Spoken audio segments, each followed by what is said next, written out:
Okay. Yep, it's now, yeah.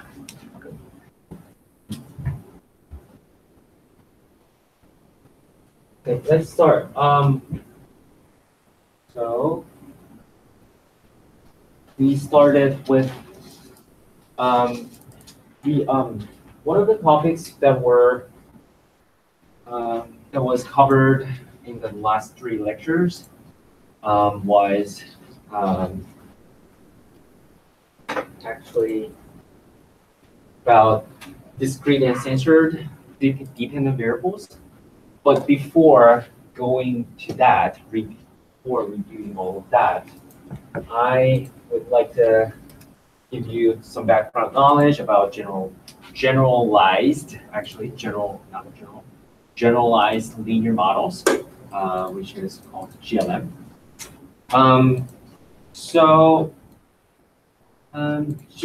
GLM is the generalization of ordinary linear regression. So ordinary linear regression typically looks like that, right? But with the introduction of link function,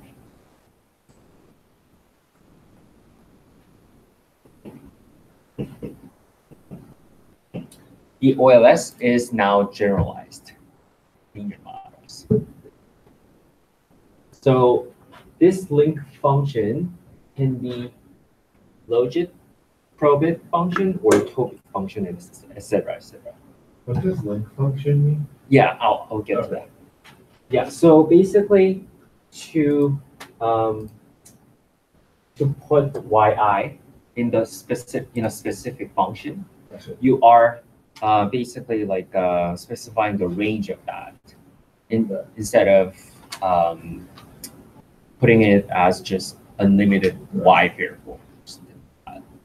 So for example, if your function is logit function, your link function is logit function, then it means that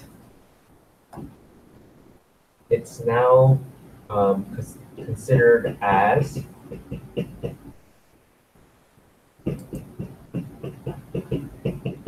this one. So yeah, the link function, that is the logit function, converts the y variable into logit. Okay. Good. So that's how GLS generalized OLS model, or ordinary linear models, not ordinary linear squared, least squared, not that. This is ordinary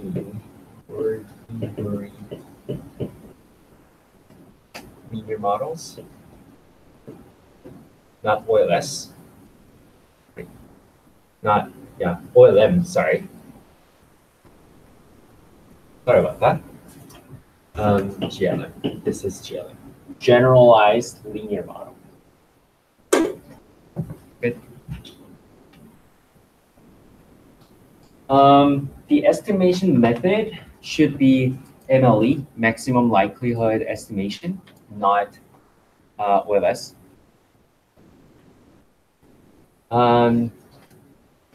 For specific reasons, really. OLS only works for uniform link function, which is yi, is yi. Uniform link function is yi is yi.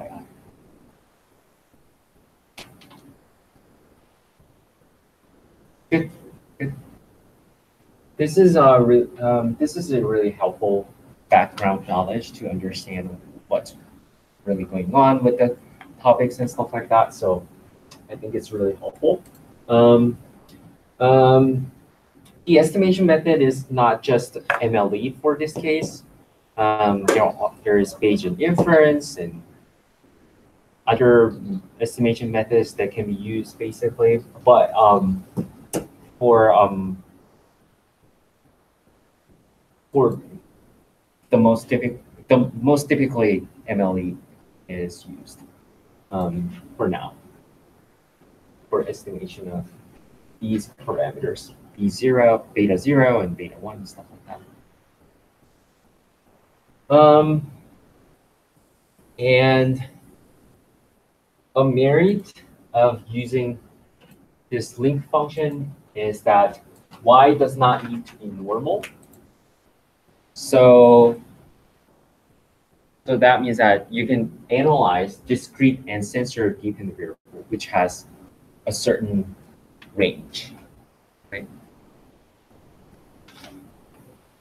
Discrete dependent variable has the range that is from 0 to 1, right? The probability of the event should be between 0 and 1, right? So they do have certain limited ranges, basically. And then the use of link function kind of liberates liberates the model from the assumption that y should be normal when you're running a regression or estimating a regression model with ML. There are 3 components that are random component, and link function, and systematic version. The systematic part does not change at all. The link function changes, and the assumption about error term should be changed accordingly, depending on our situation. For example, if you're running a logit model, and then you're using a logit as a link function, then the error term is also, it's actually the choice of link function is based on the assumption about the error terms. It is assumed to follow a logit distribution.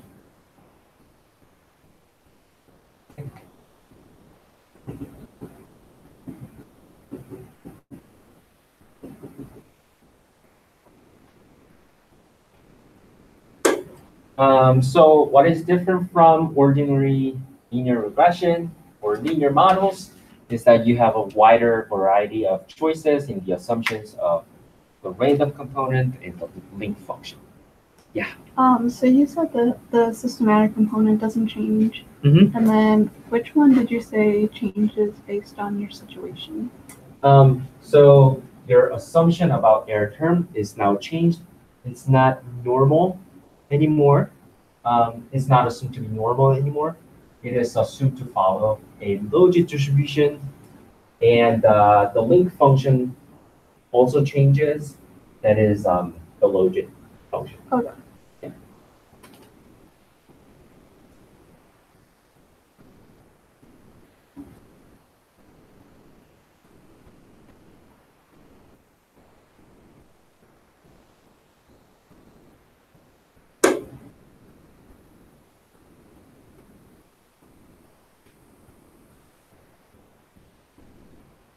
Oh, I'm not sure this is the current version of the most recent version of it. Sorry.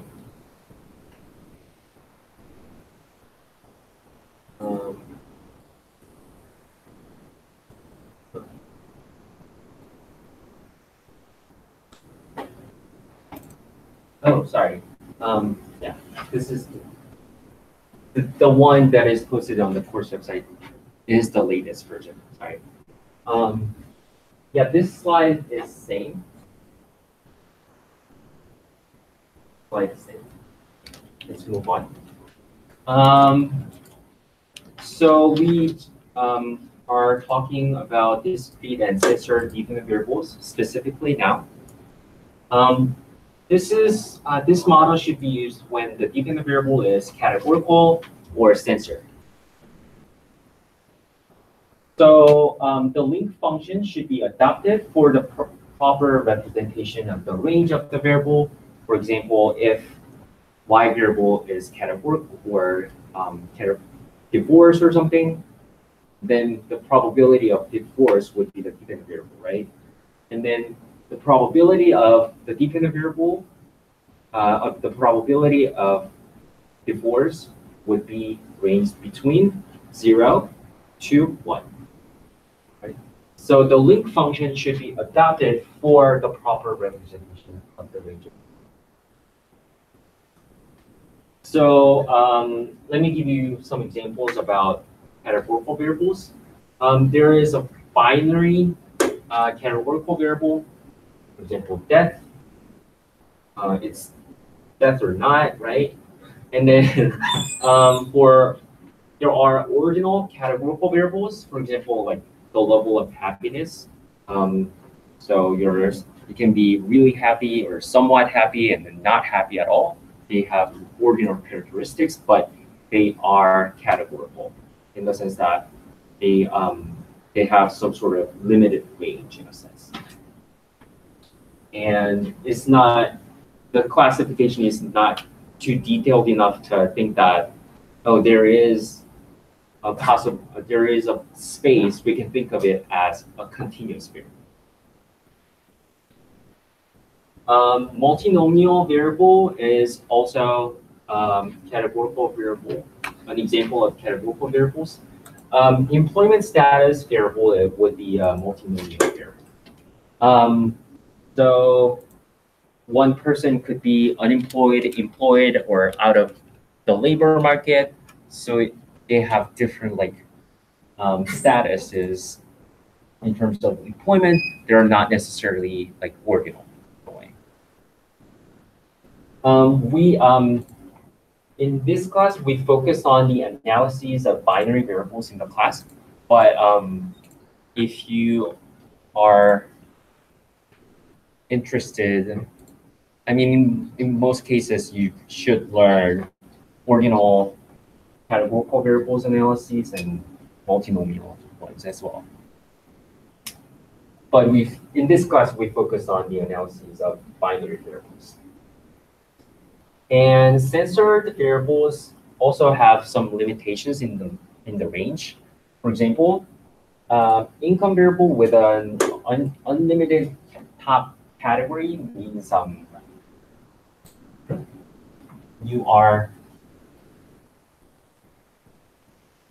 your data look like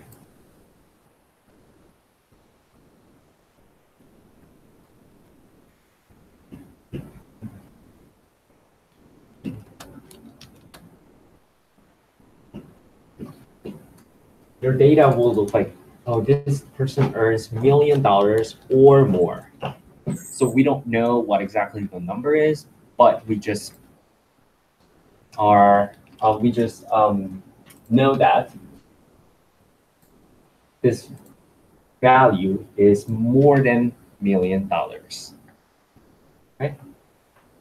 So it has some sort of like limitation in range in a sense, right?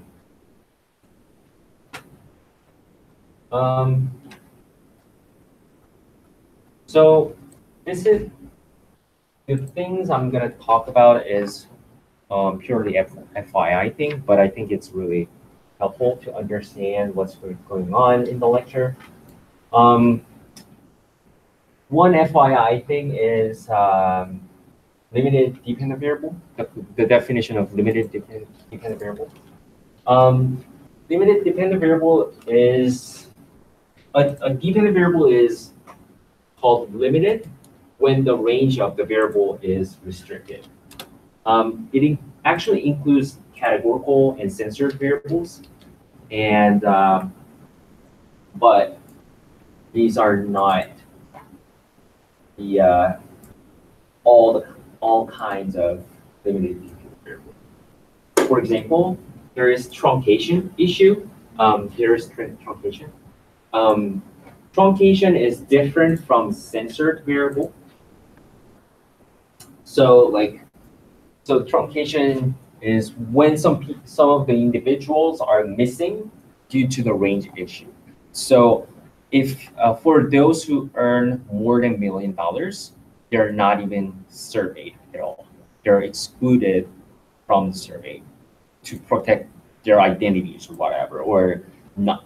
They cannot even like access, or they were not even accessed or something like that. So yeah. So this in censor dependent variable, this person would look like $1 million or more. But in the truncation issues, this person would be missing or not even does not even exist in the data set.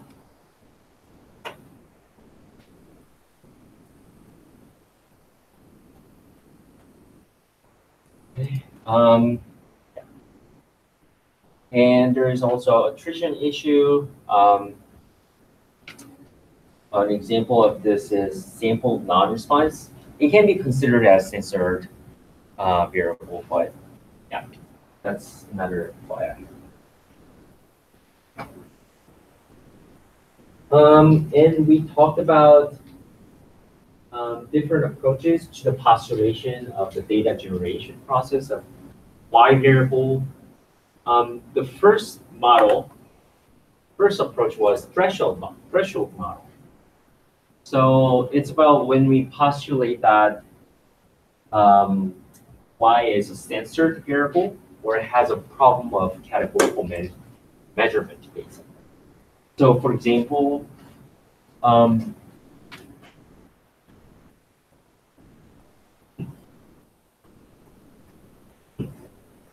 so what we observe is whether this person experienced a divorce or not, right? Person experienced divorce, and this person did not experience a divorce, and this person did, and stuff like that. But this is what we observe. But in the threshold model, the concept of a latent variable is postulated, which is basically about the propensity to experience a certain Y, basically. Or in this case, it's the propensity to get divorced. Right? A certain person would have really higher propensity to get divorced, basically, in a sense that this person is dead set, like is so determined about getting divorced. Or this person, another person could be, yeah, it's maybe I want to get divorced, but like I'm not 100% sure. But this person did not even decide like what to do, basically, or going through like what to do in their life, basically. And this person is basically, oh, I'm so happy that I don't want to get divorced ever. There are like latent propensities that involve the event, basically. But what we observe is actual Y. Right? Whether this person experienced a divorce or not. So there is a difference, latent variable and observed variable. So in the threshold model, observed variable has a measurement problem to directly capture latent variable. And you are thinking of certain threshold that if a certain individual has has gone on over this threshold, then this person would get divorced. And if not, this person would not get divorced. Exactly. So what we observe is 0 or 1, but we're saying that the latent variable or propensity to get divorced is infinite. But what we observe is 0 or 1. That's the threshold model. Another example of threshold model or conceptualization is that this person earns $1 million or more, but we only know that this person earns more than $1 million, right? It could be this one, this one, this one. So the latent variable's value could be this one or this one or this one, right? But what we observe is Y, which is $1 million. So so in threshold models, we postulate that Y is a censored variable and then choose the link function accordingly, which is a Tobit function in this case.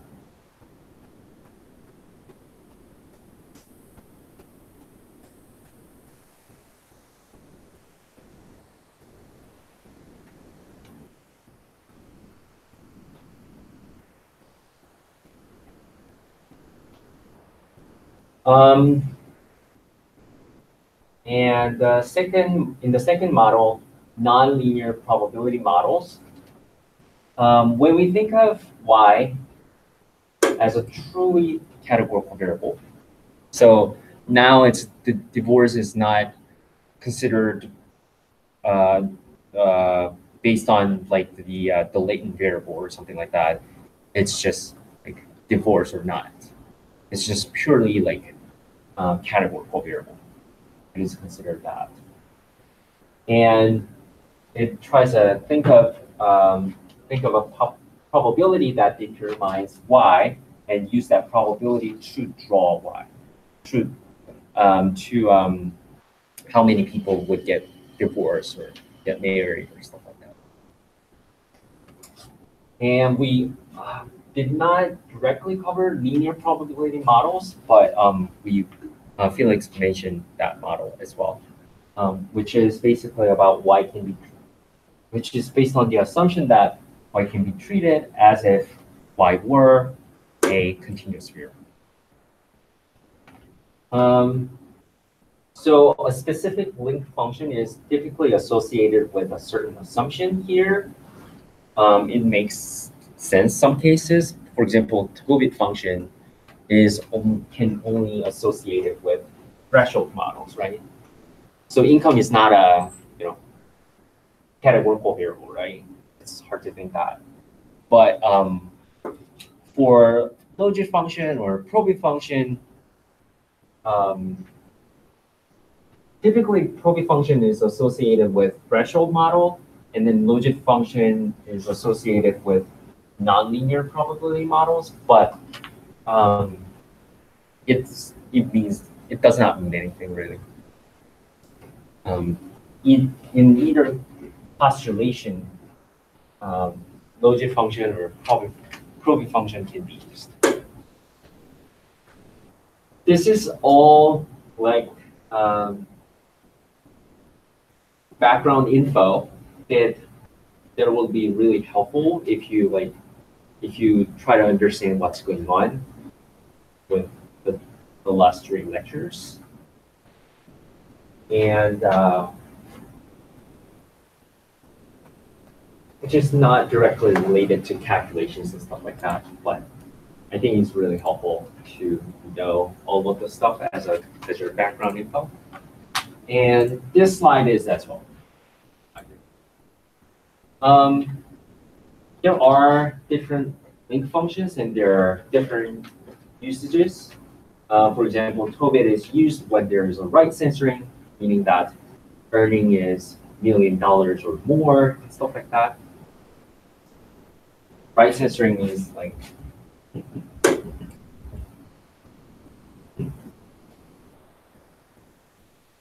there are a lot of people who earn $1 million or more, but you don't know where the exact values are.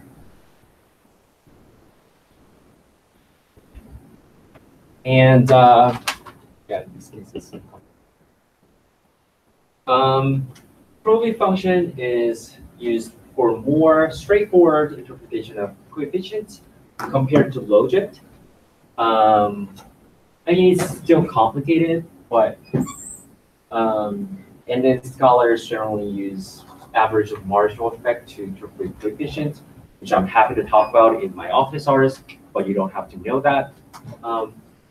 This is purely FYI thing. But COVID is used for more straightforward interpretation of coefficients. That's one. Logit is used for the elimination of the effect of marginal distribution in predicting probability, which I'll explain in be explaining in a minute. And there are Poisson, binomial, and negative binomial link functions that you're not expected to know. These are used when used for counts within a unit. For example, the number of children born in the household within the recent 10 years, or how many typos in a book are there, or something like that. Yeah. Actually, like, so for example, like, how many people are taking this elevator or not, and then they use this Poisson or binomial distribution to figure out, like, actually forecast, like, how many elevators are needed for the optimal number of elevators. So that's, yeah, what they do in the business school, actually.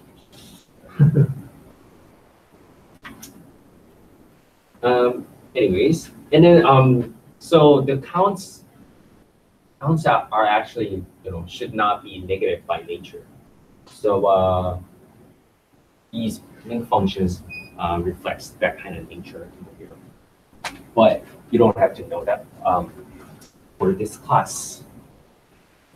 Just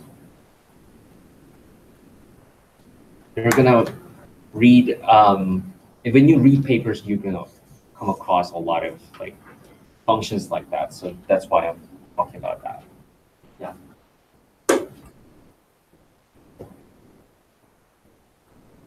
Okay.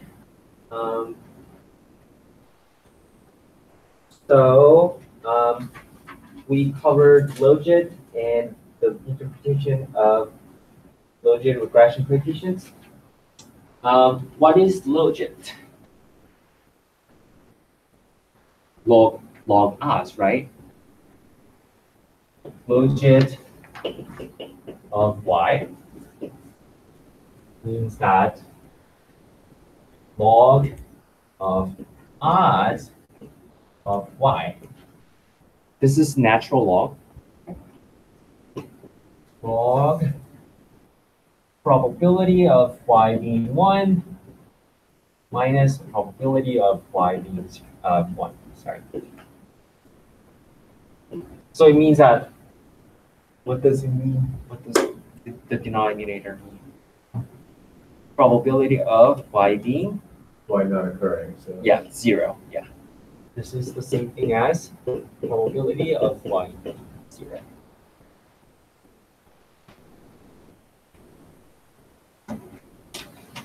So, yeah. And then we covered odds and odds ratio. So, before doing that,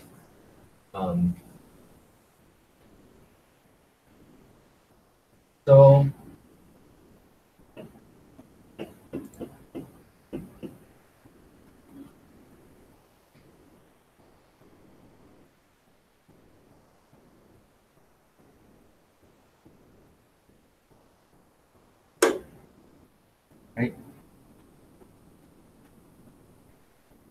And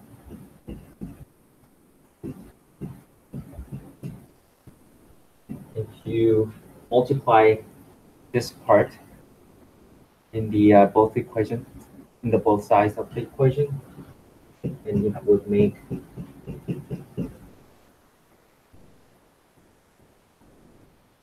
right.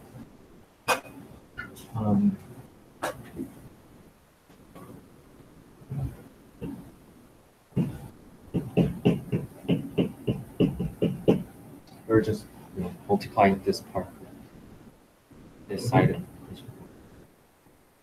And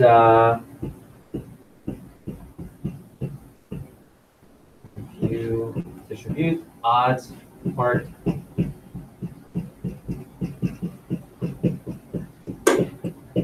it would look like that. And then we're trying to solve this equation for probability. So this part is now moved to this side of the equation.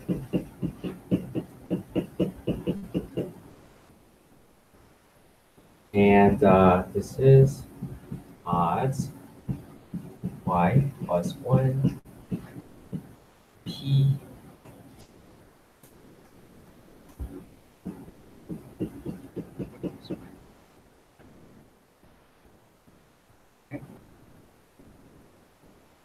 then you would have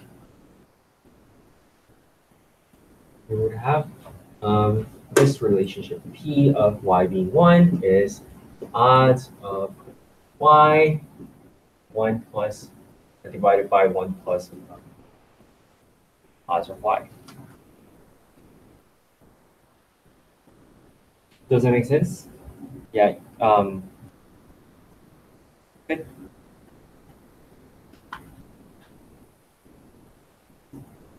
Do you want me to? Is it okay if I erase that? Okay.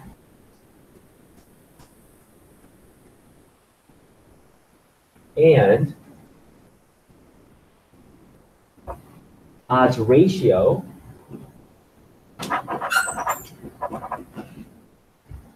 of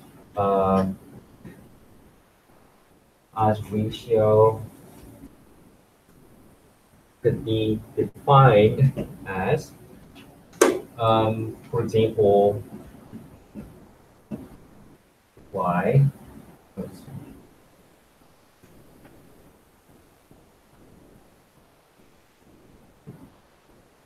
Y and x is 1.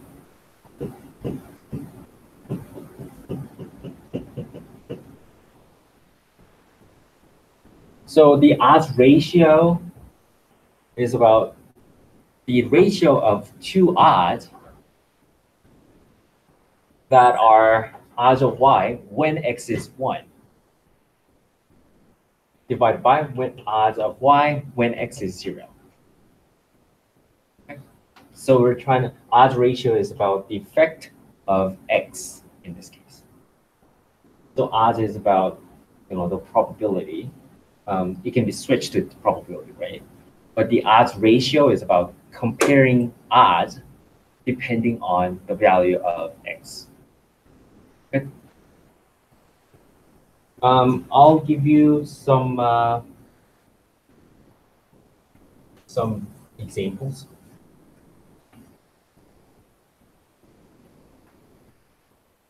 Okay. Let's say we have this pro-choice variable. This is about supporting women's choice about their bodies and abortion and stuff like that. And male and female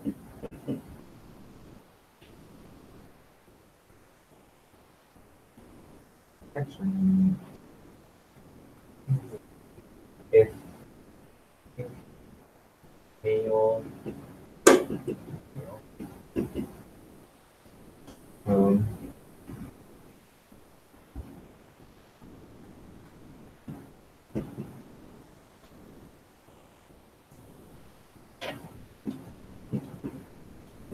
agree, disagree. And total is 40, 60, total is 30, 70,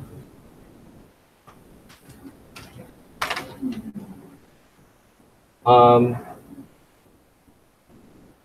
what is the odds of agreeing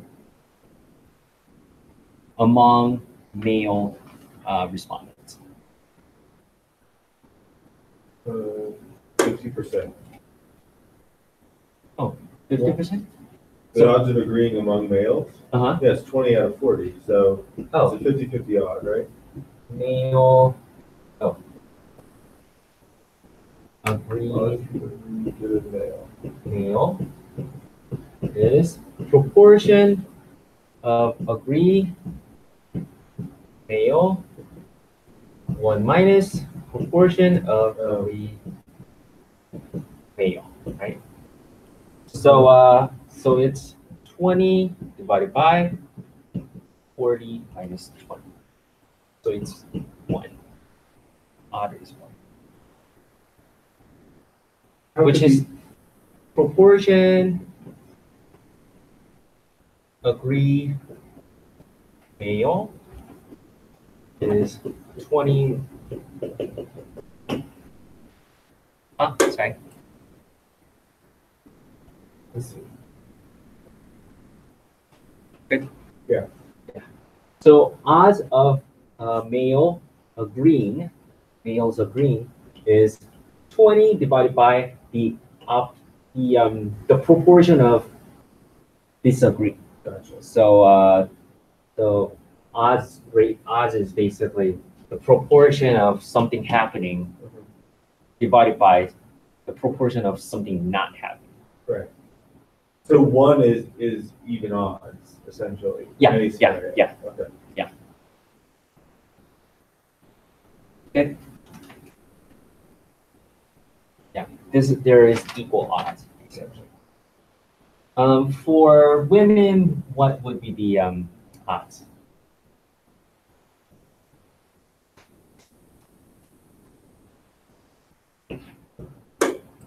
What would be the odds?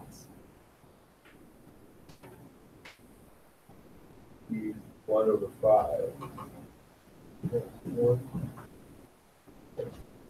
Right? Good.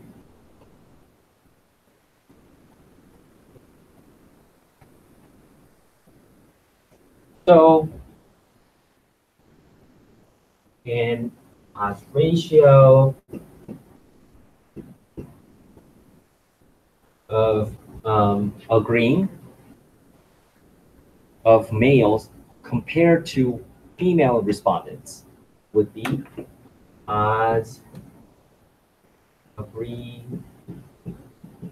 male divided by odds agree female,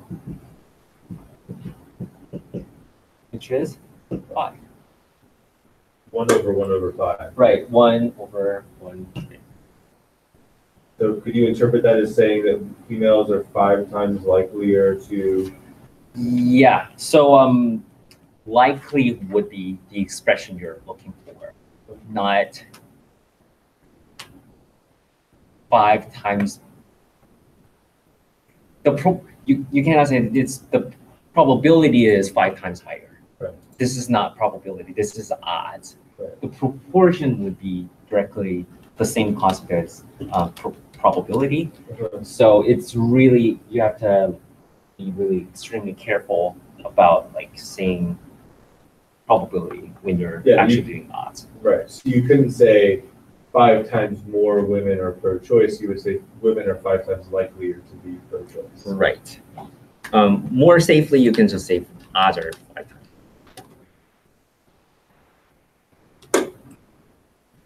Okay. So compared to proportion ratio, which is the proportion of agreeing male and proportion of agree female is, what was this one? Over 1/6. Right? So this is 3. Oh, 3. Yeah. So odds ratio tend to like exaggerate like the difference between two groups basically. So it's really hard to, yeah, it's when you're running regressions and stuff like that, it can be, you will come across situations like compared to like males are 120% more likely to like experience this one and stuff like that. That's all about odds ratio, not proportion. Proportion difference would not be that high, right? But odds can really exaggerate the difference between the two groups or something like that. So you have to be, but even though it exaggerates certain the difference between the two groups and stuff, it has some merits. For example,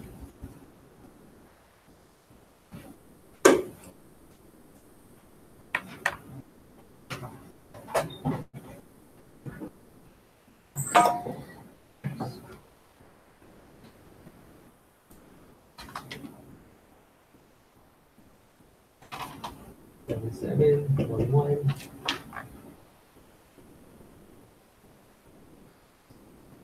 5. Okay.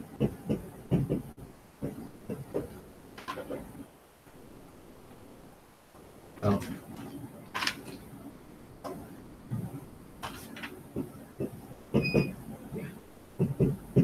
Yeah, let's say that.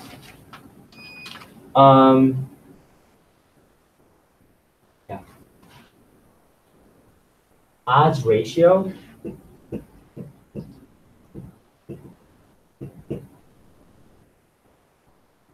is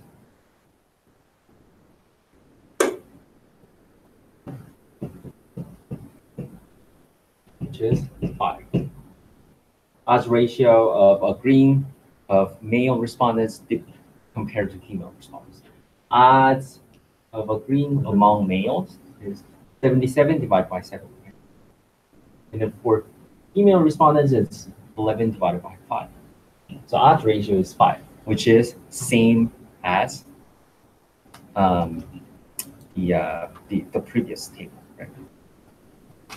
But proportion ratio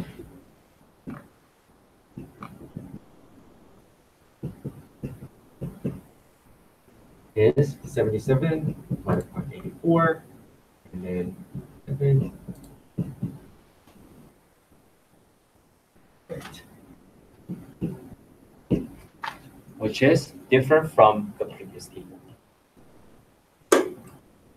So that happens because the marginal distribution of the answer of agree or disagree has been changed. So the odds are still are same, but just because of the fact that the marginal distribution of this variable changed, the proportion ratio has been changed because of that. So the odds ratio, the strength of odds ratio is that it is not affected by the change of marginal distribution of certain variables. Okay. So so that is why biostatistics people use a lot of low odds ratio rather than T. itself. P itself is linked to probability function, right? So that's why statisticians or econometricians use probability a lot. But biostatistics people use logit a lot because of this merit, basically. For example,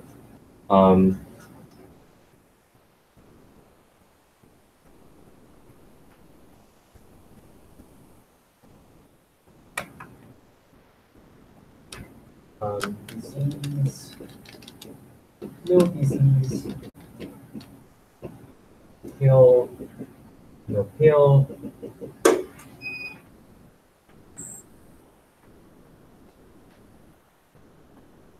Oh, yeah.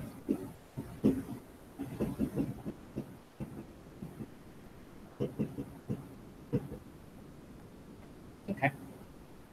So in this case, the proportion ratio would be almost 1, right? But the odds ratio could be drastically different, right? So biostatisticians prefer to use odds ratio because in rare cases like that, like in rare cases of like, I don't know, rare cancers or something like that, then the proportion itself does not change a lot, right? But the odds ratio really shows like how these the effect of pill is strong, basically. Okay. So it does not matter with marginal distributions whatsoever. It does not even use that information. Good. Yeah. That's actually why this logit function is used in social mobility tables as well. I'm sorry. You don't have to know that.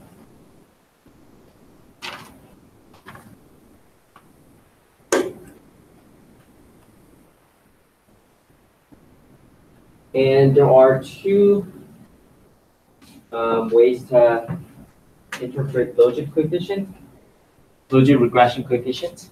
So we're talking about logit of y, predicted value.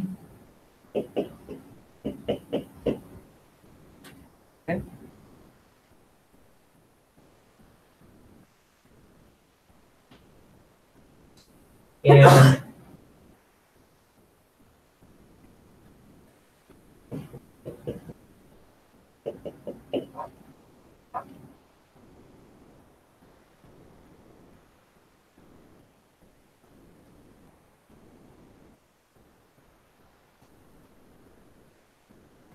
And remember, logit of y is p y.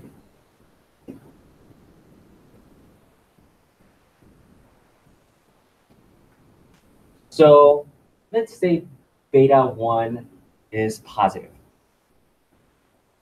That means that x goes up, then logit of y goes up as well. If logit of y goes up, that means that the probability of y being 1 is also increased, right?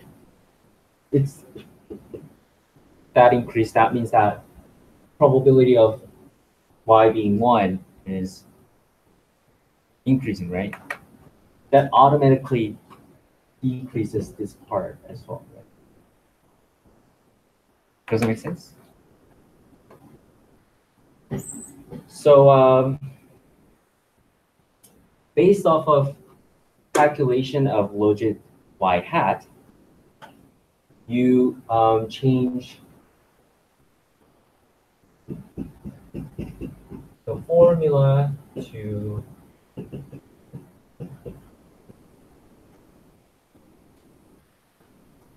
Oh, sorry. This is, no.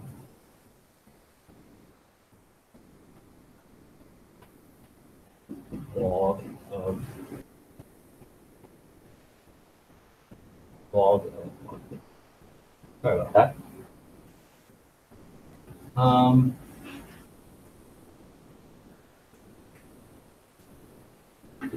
Then you can change logit to odds ratio. Odds, logit to odds. Why? By exponentiate both sides of the equation.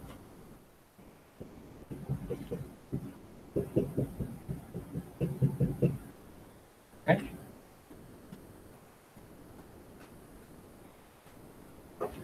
And then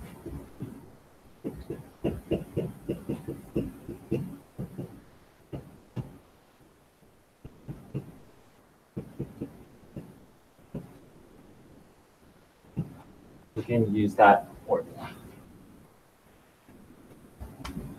So after you calculate the predicted logit based on the x and the coefficients, you calculate it and exponentiate the number. For example, let's say this is 3. And exponentiating means e to the 3, right?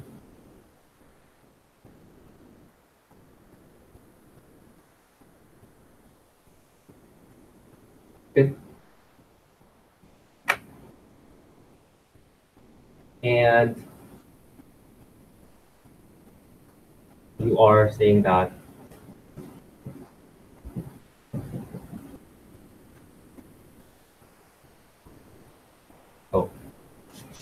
so in this case it will be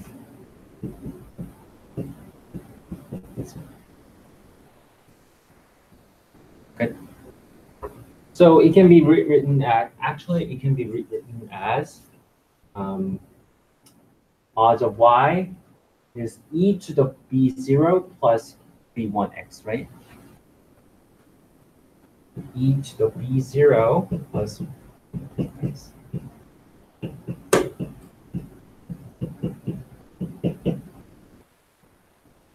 Good. So the probability of y being 1 is e to the beta 0 plus beta 1x divided by 1 plus e to the beta 0 plus. Good. And then based off of the numbers, you are actually drawing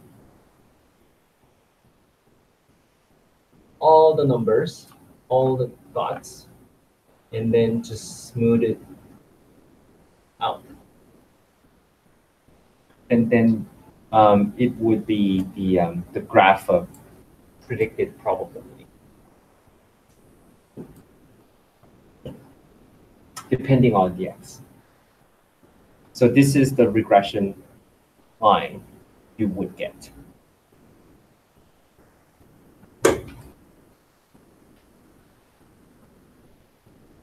Good.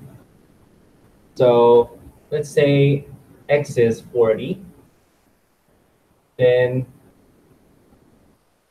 the predicted value would be e to the beta 0 plus beta 1 multiplied by 40. 1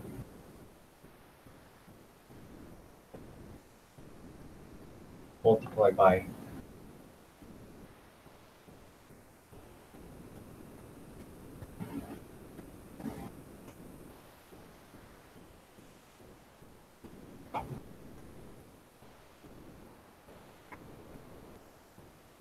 Good.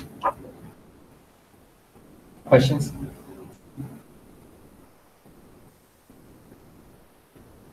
Do you want me to go over that again, or that's fine? Good. Okay, good, good. There are two ways to interpret the logic coefficient, which is beta 1 in this case. The first approach is partial derivatives approach. I don't want to go over the mechanics and stuff like that, you can simply remember bk, p, and p, 1 minus p is the partial slope. Or at x is, oh sorry, y is p.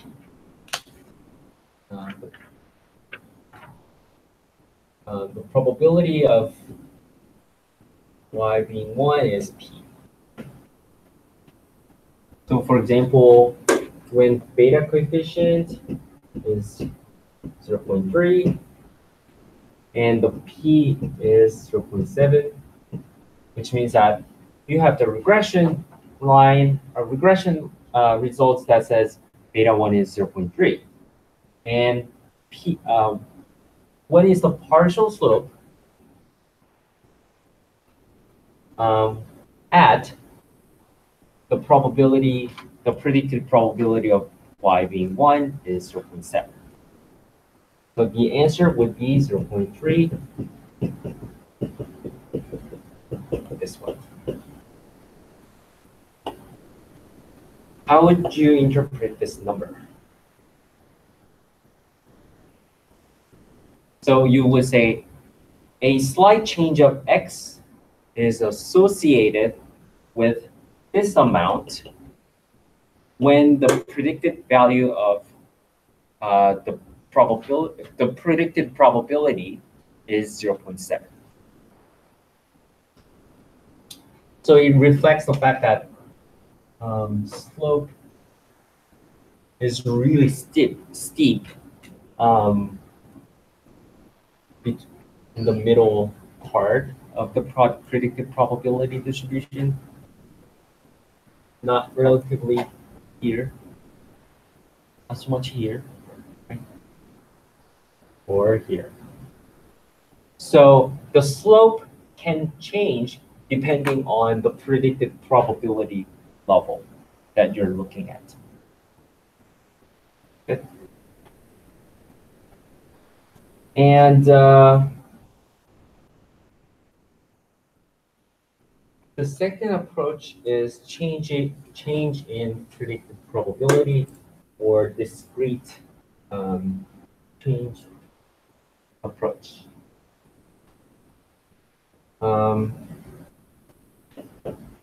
Logit of y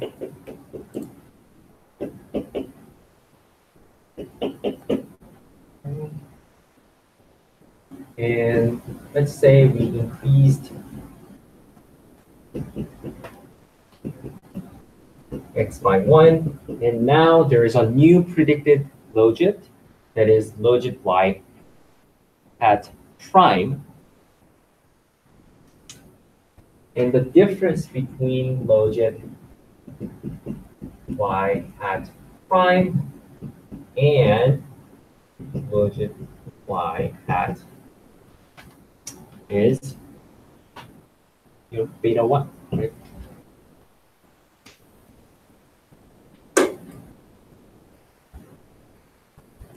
Good.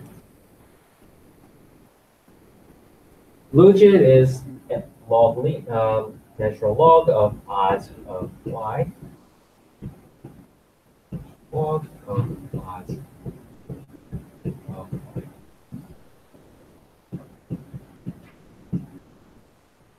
It means that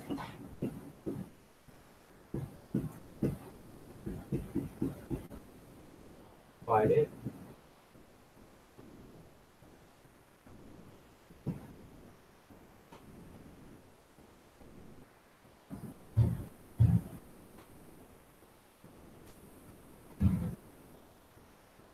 so the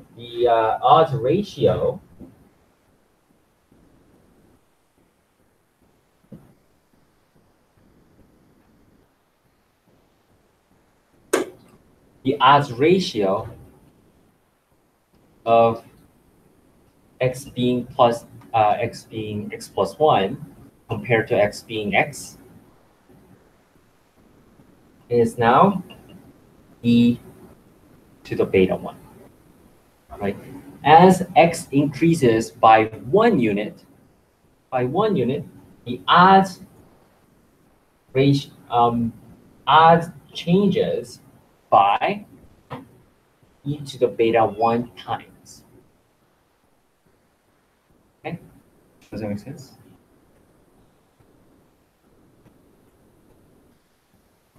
It also means that, so x increases by 1 unit, the odds of y increases by e to the beta 1 times.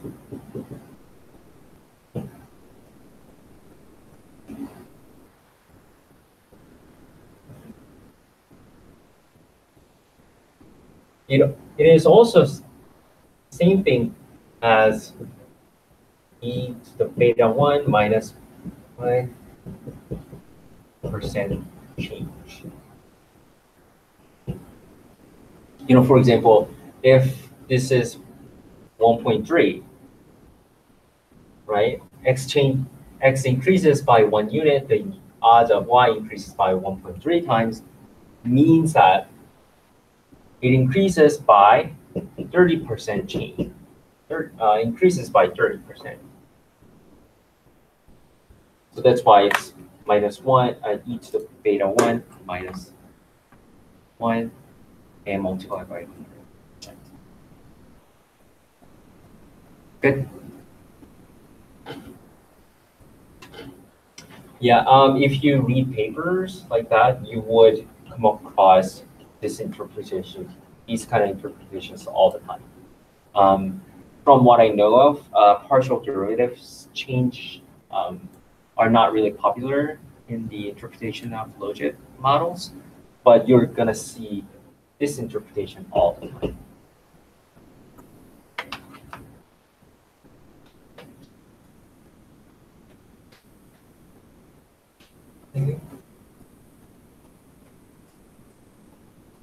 So,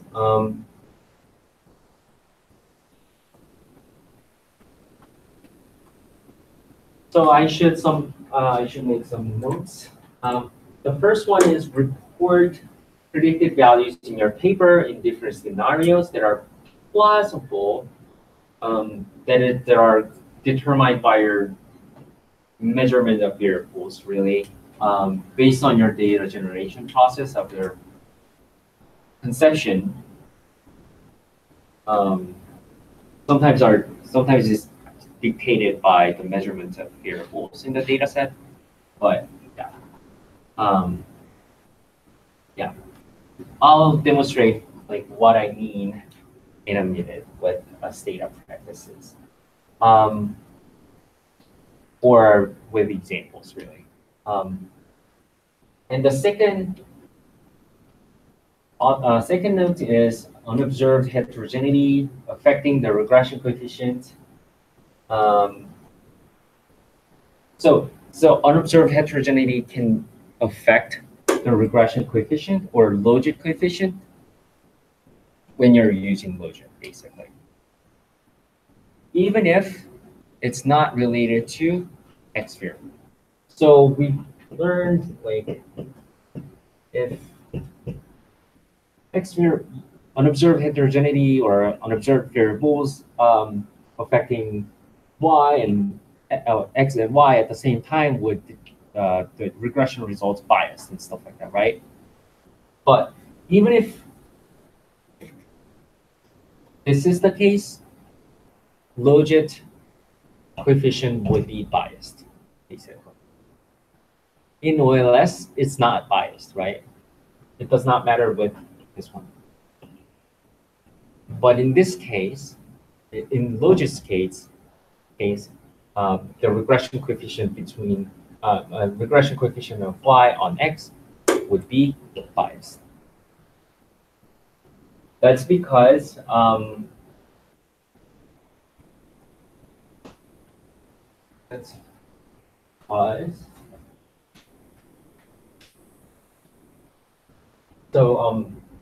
So let's say we have latent variable y1 asterisk and beta 0 and x1 beta 1 x1I beta 1 plus 3I. But the thing is, in the logit regression, the variance of EI should be always fixed to 3.29 for estimation. Variance of EI always should be fixed to 3.29, which is different from the real variance of error term, right? In our society grading. So there should be a sigma to reflect the true variance, basically.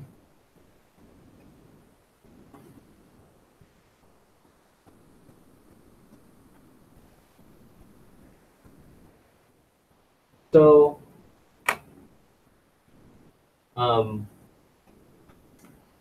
so to adjust, but we don't know that, right? We don't know the sigma. So what the logit regression does is that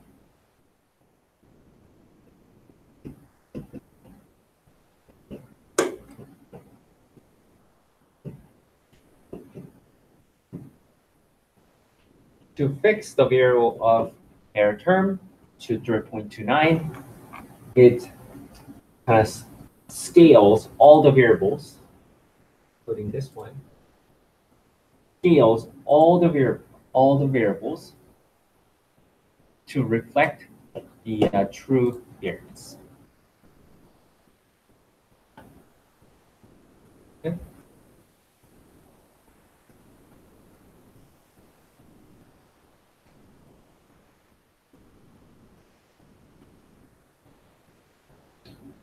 And if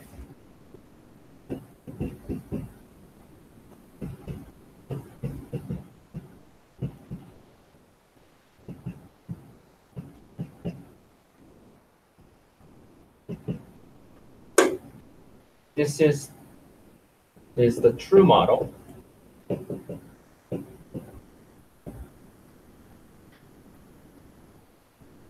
if this is a true model, the true model, then we're assuming that x1 and x2 are not related whatsoever.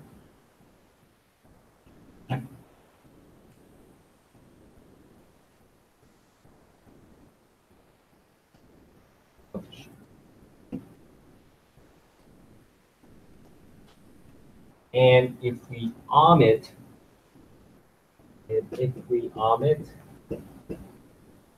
x2, then the variance of yi asterisk would be decreased because of that.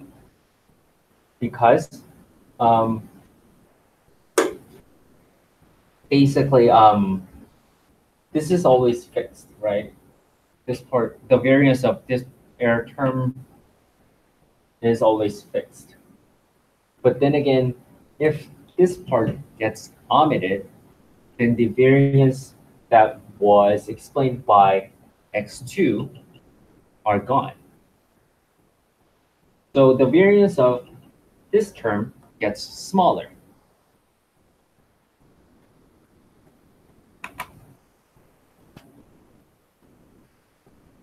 So beta 1, so that's why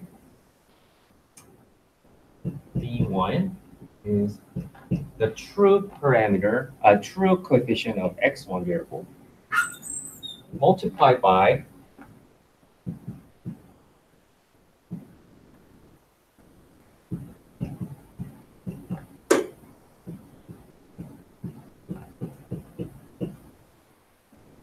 this term. So so basically it's downward biased. Downward biased.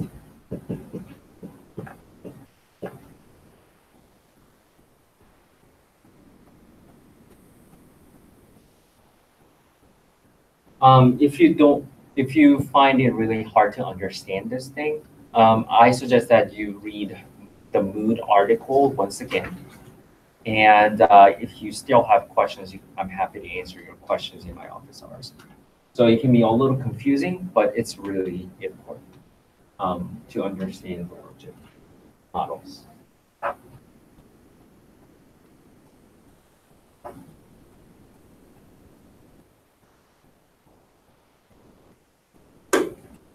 So an implication of this, the reason why I'm saying all of this is that you shouldn't make substantive judgment about true effects of treatment, even if even for randomized experiments. For randomized experience, when you're using logit model, then you cannot make substantive judgment about true effects of the treatment because the coefficient is downwardly biased if there are unobserved heterogeneity, which is most likely, right? You cannot have all the variables that can affect Y variable, right? And you shouldn't compare coefficients across models. So stepwise report should not be included. For example, like when you're using logit models and then you are looking at Y variable as pro-choice, but sometimes people, like in most likely, a lot of papers would report the regression results in the stepwise fashion. So they include age and gender and race and et cetera, and then run the regression just for these 3 variables. And they report that, and then you add like education and stuff like that, and then report the results in a stepwise fashion in a way. But you should not do that really when you're using logit model because these coefficients cannot be compared.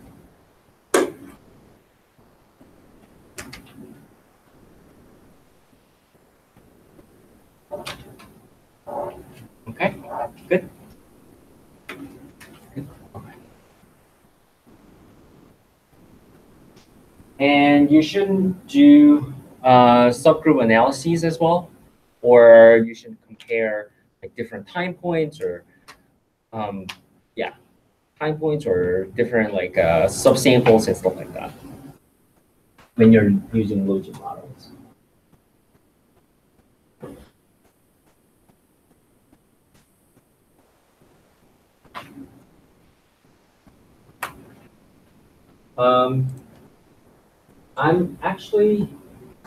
I'll give you 2 examples.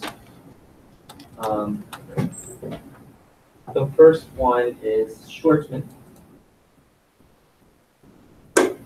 article. It's actually about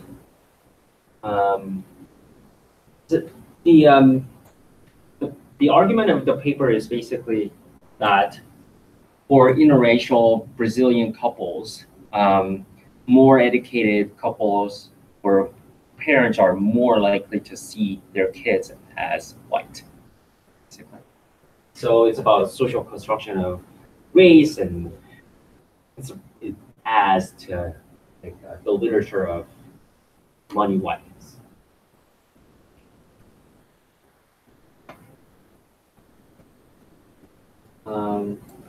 But that's not what I'm trying to say.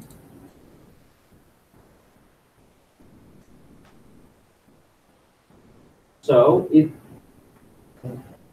estimates the logit model for having like identifying their children as white.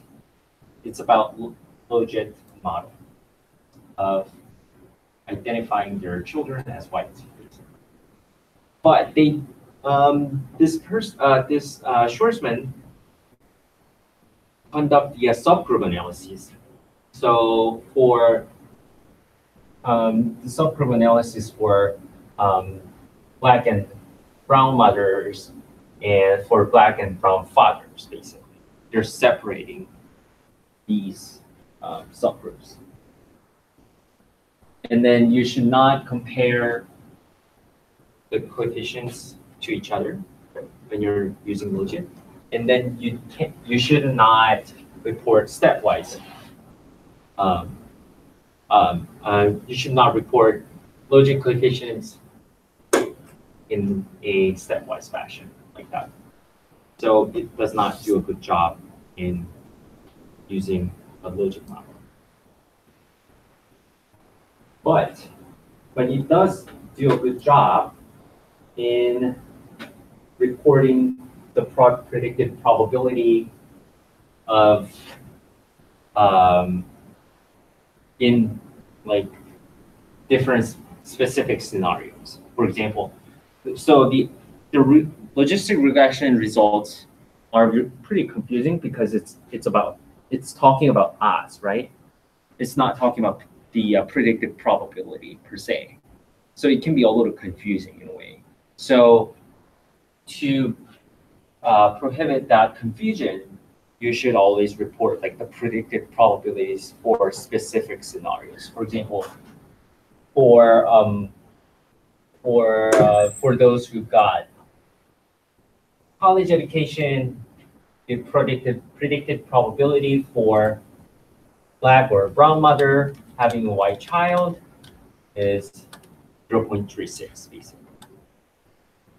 So the predicted probability of a black or brown mother having a white child or identifying a child their child as white is 0.36 for college educated mothers.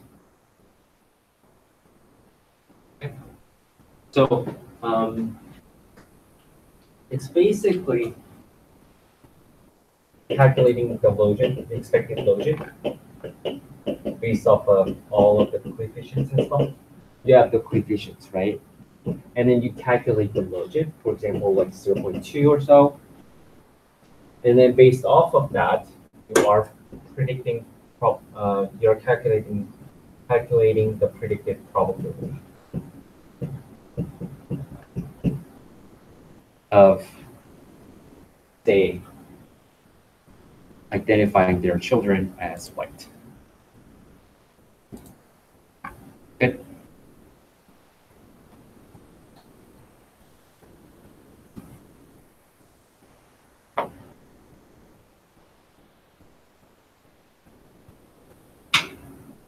And another example would be this Whiten resume article. This article is actually fascinating. This is about African American students and Asian students whitening their resume in the sense that they change their names, racial connotation. For example, Jongmyoung, I would say I'm Andrew instead of like Jongmyoung, for example. And they took out like racial connotations from their resumes to like avoid discrimination in the labor market stuff. So it's about impression management and self-presentation in the labor market stuff. But they are more likely to do so for the companies that they claim that they value diversity. But audit studies reveal that they did audit studies as well, and then the study results reveal that the companies that they claim they value diversity don't necessarily like discriminate students of color any less. So as a result, Asian students or African American students are more likely to be discriminated by the companies that they claim they value diversity, basically. yeah. Anyways, that's the summary of the article.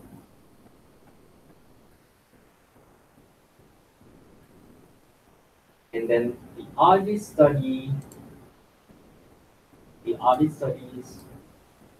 instead of using logic models, they use linear probability models.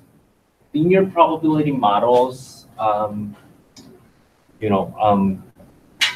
reason why we use logic is that propensity of getting divorced or something like that gets more than one, and then we don't want that, right? If we treat the probability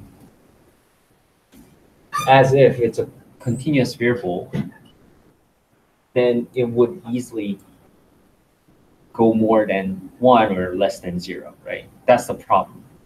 That's why we're using logic model to address this problem, right?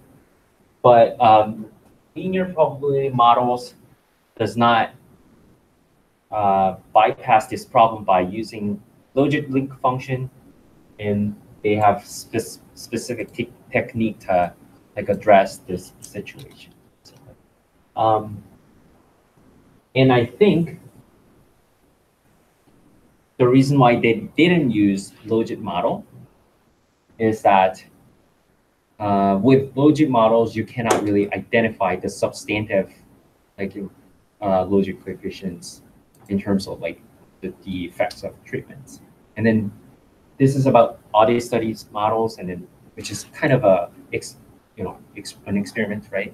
So on the experiment, you want to identify the causal effects, and then you don't want to have unobserved heterogeneity affecting your coefficients and stuff like that. So you don't, so you wouldn't have logic models as your model for audit studies. I mean, there are some recent techniques that you can use that are not linear probability models, but I wouldn't say that. I wouldn't talk about that in the section. Anyways, yeah, that was discrete and continuous dependent variables. And let's move on to state of practice.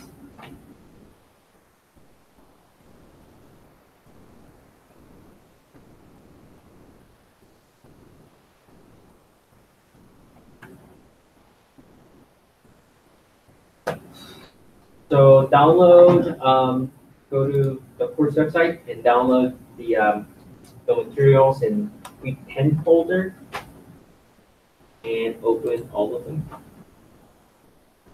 Now I just open just the do file.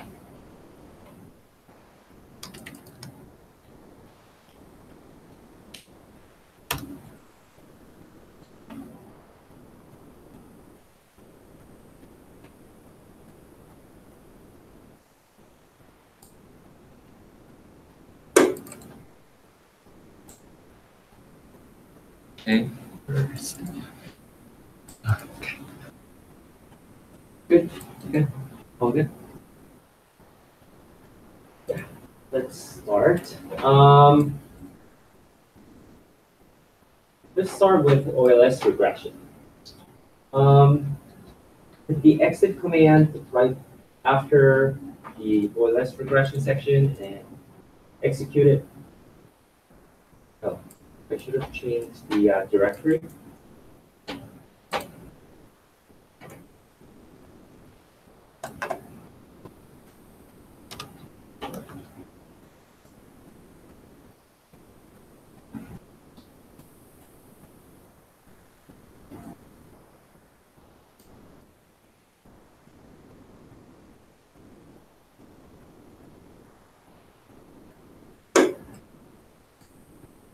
So we pro-choice is about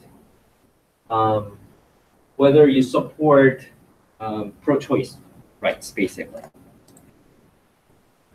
So we just run simple OLS regression, even though it's a categorical error, basically 0 or 1. Disagree if this is 1 and pro-choice is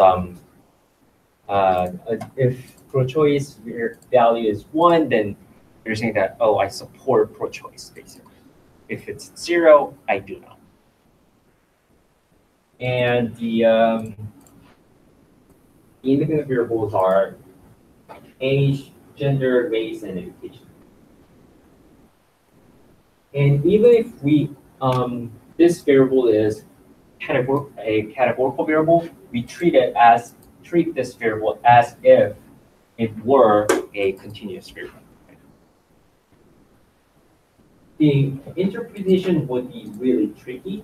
For example, for women, you cannot say it's less likely to be pro-choice than men. It's more like the level of strength of supportiveness, it's slightly less than men. I would say that it's not, you cannot say probability because we're treating as if treating the variable as if it were a continuous variable, right? So the level of supportness of pro-choice can be different depending on the gender. Not significantly, but yeah, I would say that, which is really a awkward interpretation.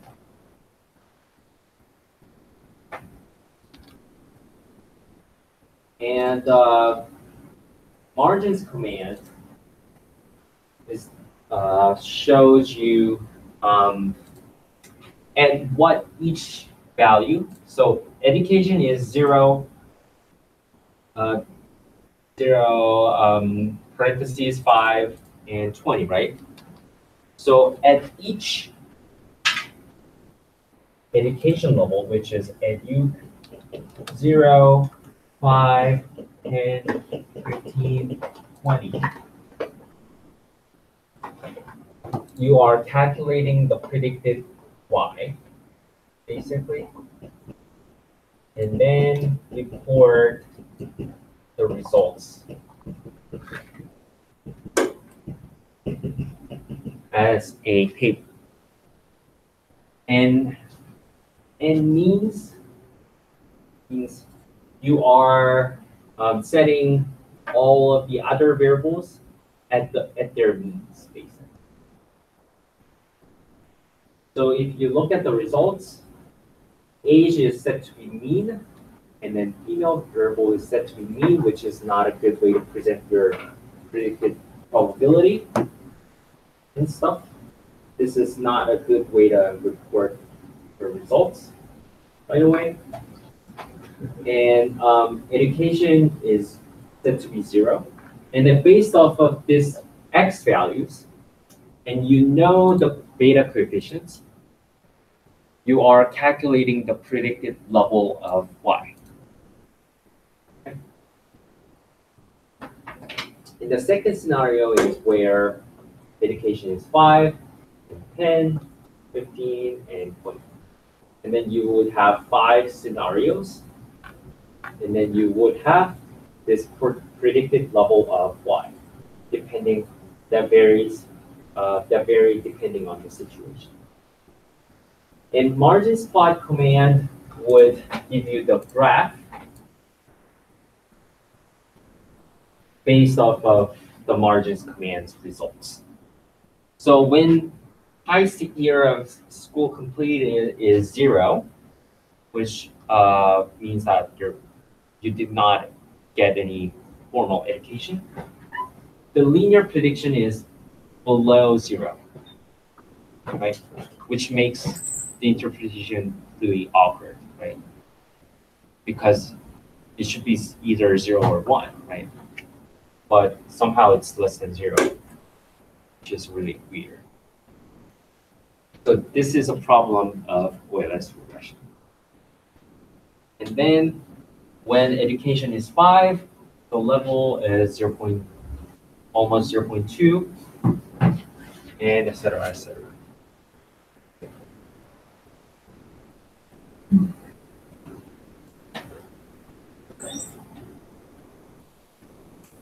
I wouldn't cover how GLS solve all of the problems or not, but yeah, just remember that OLS regression is really awkward in this situation. And logistic regression is the next command. Put the exit command and run the regression.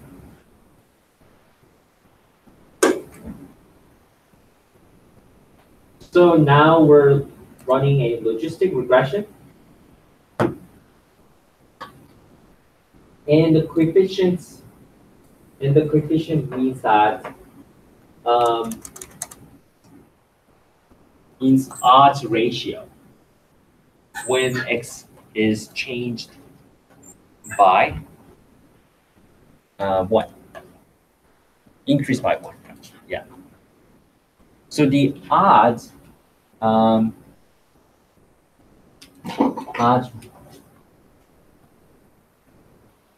would decrease by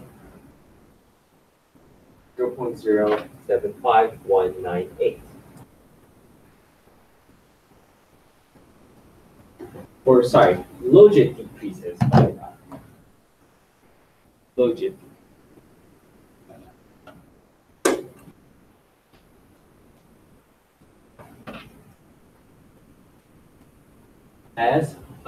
So logit decreases by 0.0075198 when age increases by 1 year.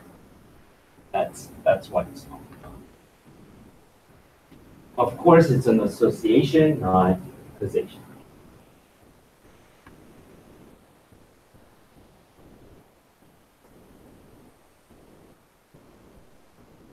And there are two ways to interpret logistic regression results. And the first is predictive probability method.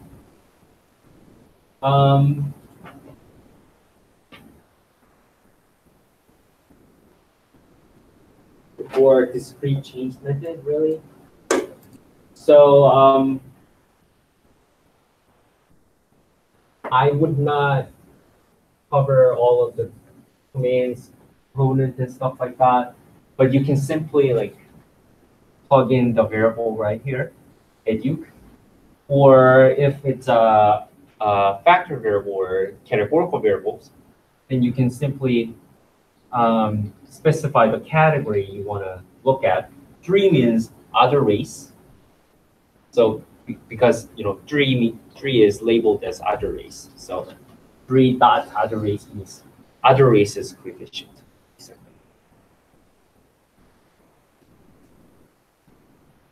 So if you look at the results,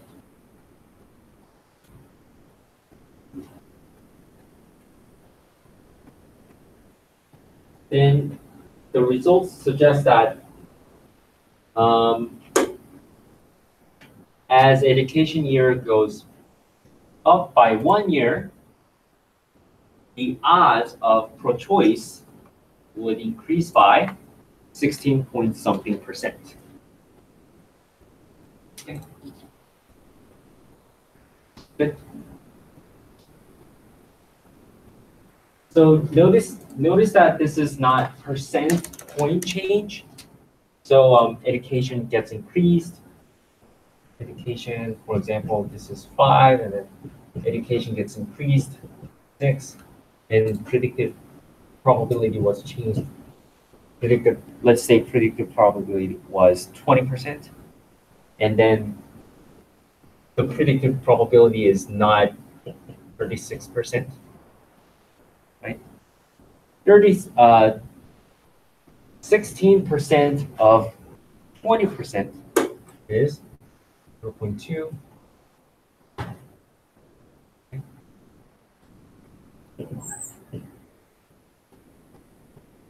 So the predicted probability would be 3.2% actually.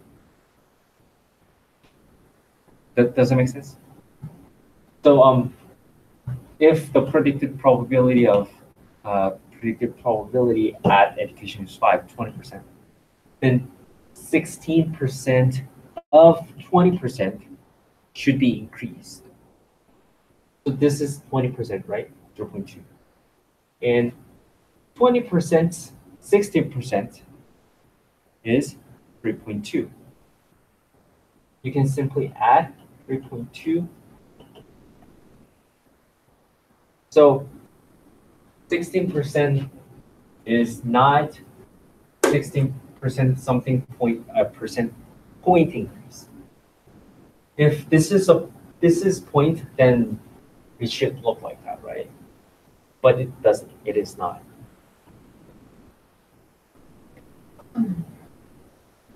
Good.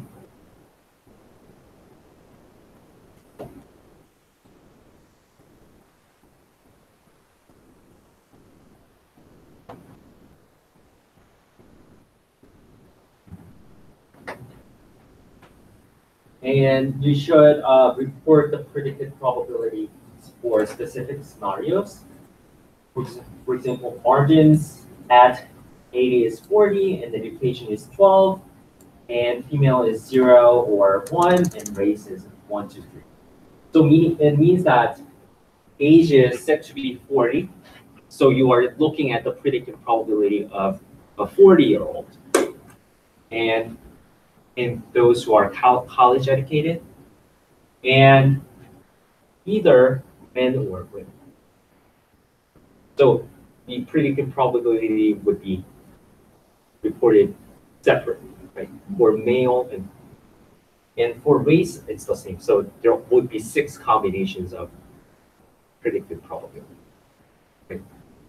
So white male, white women, African American women, African American male, women, stuff like that.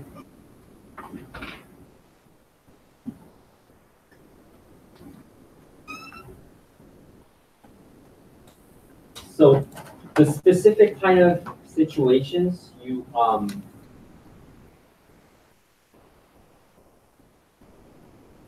to look at is determined by you. So it really depends on your theoretical choice. If the independent variables that you choose to differentiate are categorical, I think it's better to report the results of predicted probabilities in terms of in the form of a table rather than a graph. But in the second case, which is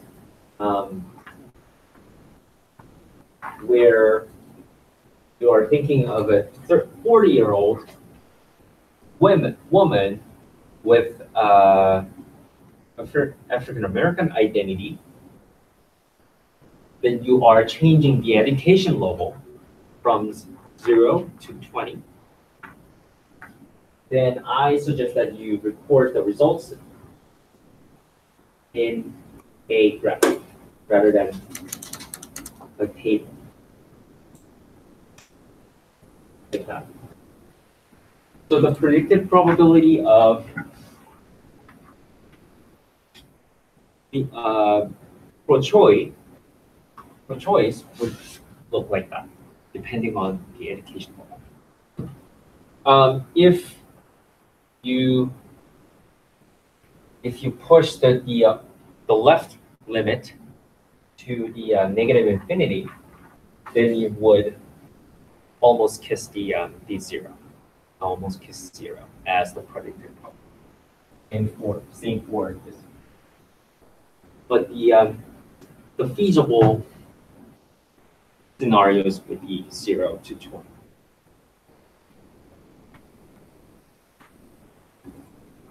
Okay. Good. So static graphics is not the best one you can use. Sometimes did you guys notice that like in the hallway there are like these posters are posted on the wall, right? You guys notice that, right? There are like Just in general, that there are posters? Right, yeah. In the hallway, there are like posters and stuff like that, right? Explaining their research and stuff. And then they don't report data outputs, right?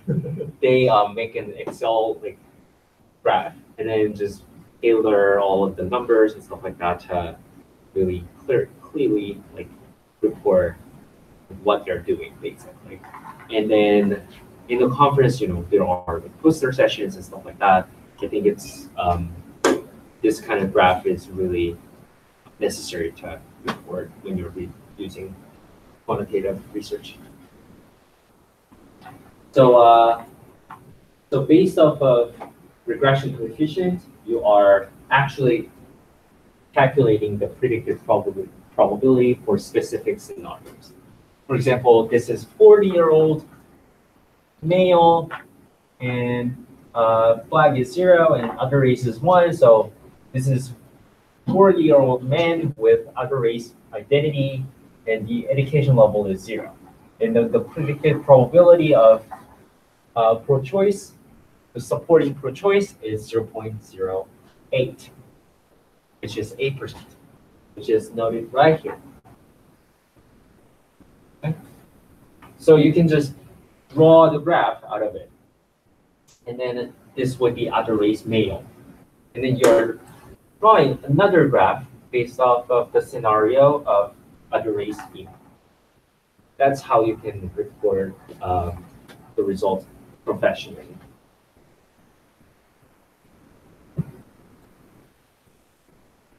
And the second method is a partial derivative method. You can simply like memorize the, you don't have to memorize the command, but you can just simply like replace the variables, and that's it. So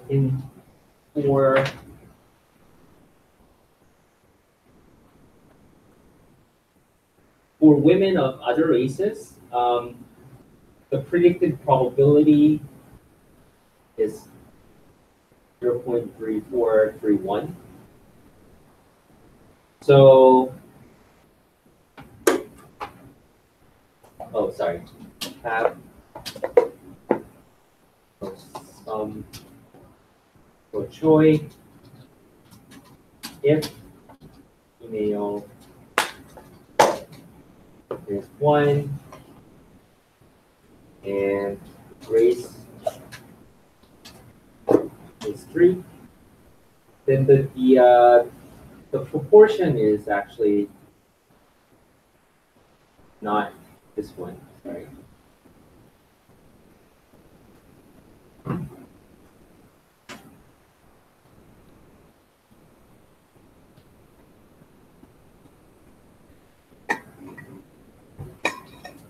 The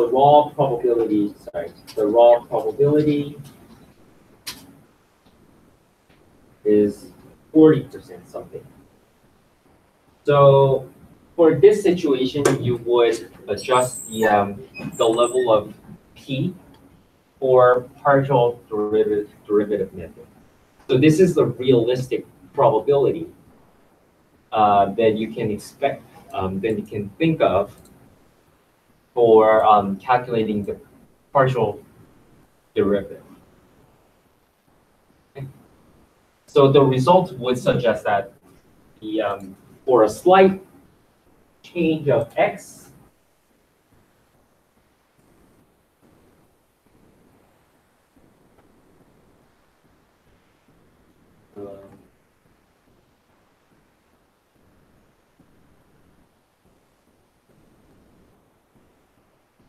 for a slight change of x, 0.0371 times, sorry. So for a slight change of x, 0.0371 times of that slight change is expected to increase in terms of the predicted probability of pro-choice.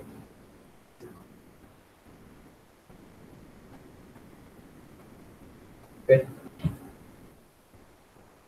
And for the entire sample, you can use tab Duke. Oh, sorry, not tab Duke. Top pro Choi. Then the raw percentage is 46%, right?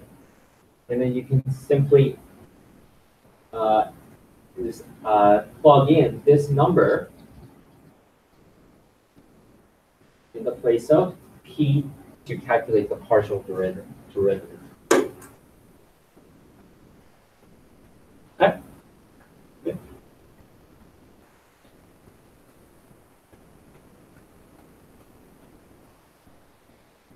So